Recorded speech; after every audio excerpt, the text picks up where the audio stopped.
Welcome back, ladies and gentlemen. Thank you for tuning in to the page. Today we got something special for y'all, man. I know y'all seen what happened yesterday. It's like World War III going on in hip hop now, right? This is what we all wanted.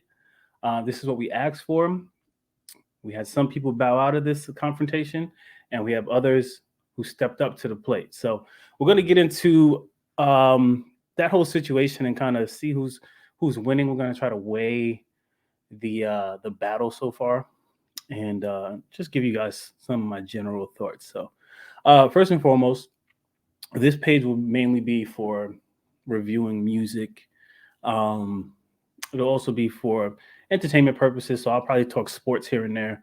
I'll get into some bets. I am a betting man. So, hopefully, you are as well. And you do have to make sure that you are betting responsibly. And if not, there's a phone number. I might tag it. If not, you know how to just Google it or something. But back to the topic at hand. So I'm going to title this video, excuse me, I'm writing, Drake versus the Avengers, right? I think that's what everyone's calling them because Drake, it seems like Drake pissed off the whole industry. Bro, I don't know what the fuck happened. What he did. It can't just be he's smacking some of y'all joints because we got to know that's going to happen, especially in the industry. I feel like y'all all kind of share the same women. So it's got to be more than that. And on one of the diss tracks that we will review today, some of the reasons for the animosity towards Drake was revealed. So we'll get into that. So first and foremost, Saturday. I want to say like Saturday morning, Saturday afternoon, early afternoon, Drake dropped his diss track titled "Drop and Give Me 50." That was a diss track towards, I think he mainly takes aim at Kendrick Lamar, but it ended up taking shots at obviously everybody that's going against him. And overall, I thought the track was so hard. I'm not gonna lie to you. Initially, when it leaked, it had the wrong beat on it, right? And that beat was decent, but if something fell off, right, which is why everyone was questioning whether it's AI or not. But eventually, if you were following or tuned into Academics Live, he ended up getting the real track with the actual real production. And when that shit came on, boy, now he did pull it up mad time, so it wasn't a true listen. So I ended up getting the file sent to me and I was able to listen to it in full. And once I heard that shit on the bigs, and when I say the bigs, it's not like real big speakers because I am not a music guy in terms of the details and getting big ass speakers and having all these different devices. But when you get in the car, that's the bigs. You turn that motherfucker up. And that shit had the whole whip rocking, boy. I'm feeling like Nino in that motherfucker. But anyway, that song was fire. And it was a lot of shots, a lot of great innuendos, a lot of double entendres.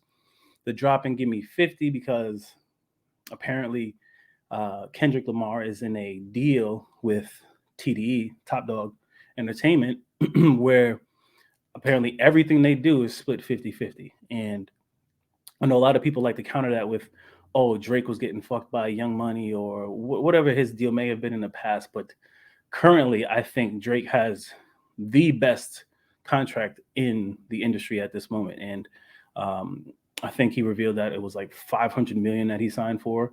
And I'm sure he has a lot of ownership over his masters and all this other stuff. So I'm sure there's a lot of envy within the industry because of that deal. And because Drake has it, he's able to call people out like Kendrick Lamar. So a lot of different things. He talked about his foot size. Who really don't care. He could have gotten accurate foot size. I feel like he said size 7. It came out that Kendrick's actually an 8.5 to a 9. He could have just reached out to Complex like, yo, I know your man's pulled up. What size y'all send him? Or had somebody reach out. They could have got that. But anyway, that's a water under the bridge at this point. But overall, I think it was a great punch by Drake. I think this was really like his what's the other one that he released before Back to Back, right? It's like that track. It's baiting Kendrick, right? And that's why at the end it's like drop. I actually love that part. That song's gonna be fire if it ever drops. But he wants Kendrick to drop because apparently in the industry there's this long-standing rumor that he over the last few years he's had a diss track in the cut waiting for Drake. So Drake is trying to get that up out him in the midst of all this happening Saturday yesterday. 2 hours after we get the Drake diss track, we get a Rick Ross diss track. And bruh. Now let me tell you, full transparency, I am a diehard Drake fan. Now, obviously, I'm a fan of every other artist that's involved in this beef as well. But I grew up on Drake. I could like vivid college days is mostly Drake, to be honest, right? So Drake is to me probably my goat if I had to be honest, right? But I do like tons of other artists. But 2 hours after he drops his tape, Rick Ross drops the tape, man. Drops his diss track. And when I say it just killed the buzz of the Drake record, man, it did because it wasn't expected. He had some things in that diss track that kind of sounded like it was responding to Drake. Most likely, he probably had a good amount of that song done, and then he just added some things once he heard Drake's. But it killed a little bit of momentum, and right now it's just looking tough for Drake, man. I really don't know how he survives this because while he's focused on one particular person, which is Kendrick Lamar, which seems like it's a very business-like confrontation, right? Where it's just like, I'm better than you, you're not better than me. Like they don't really have any personal beef, it doesn't seem like. But when it comes to some of these other artists, and I have it all listed, the Avengers, we have Kendrick Lamar, Future, Metro Boomin, Rick Ross, The Weeknd, appearances by Travis Scott, appearance by A$AP Rocky, and then obviously J. Cole, who was a part of, I wouldn't say he was on Drake's side, but J. Cole was somewhere neutral. But then recently he came out and apologized, which was the softest shit. And I'm gonna say it again, the softest shit I've seen in hip hop since I've been following it. And I've been into hip hop since I was 13, 12, something like that. And one of the first albums that I heard was Eminem, right? That was like my introduction to hip hop. But I'll tell that story later. But overall, man, this is what we wanted in hip hop. We wanted the guys to, all that buddy shit gets tiring after a while. It's the same thing we're seeing in the NBA. Like it seems like all the stars are friends. We don't get no rivalry like it was back in the day. But we just want to see the true essence of hip hop, which is a battle. We don't want any injuries from this altercation. I really don't want that. I don't want anyone to get hurt. But in real life, we know how these situations go, especially, once you cross a certain line and you get your camps involved and shit happens. So we just got to hope and pray for the best. But overall, I'm loving it.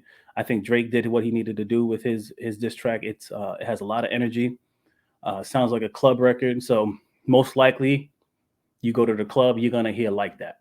You can't deny it, right? But right after that, they're probably going to throw that Drake on. And then now we're going to have and then they might mix in my boy Ross. So a lot of things to still uncover. We don't know exactly what's going to happen next because I think like right now, Drake is waiting for Kendrick to respond. But we may get responses from some of the other guys that Drake took aim at in his song. But until then, I'll keep you guys posted. Let me know what you think. Who's winning in your mind? You think Drake has a chance? Do you think Kendrick is going to respond? How long do you think it takes for Kendrick to respond? Let me know.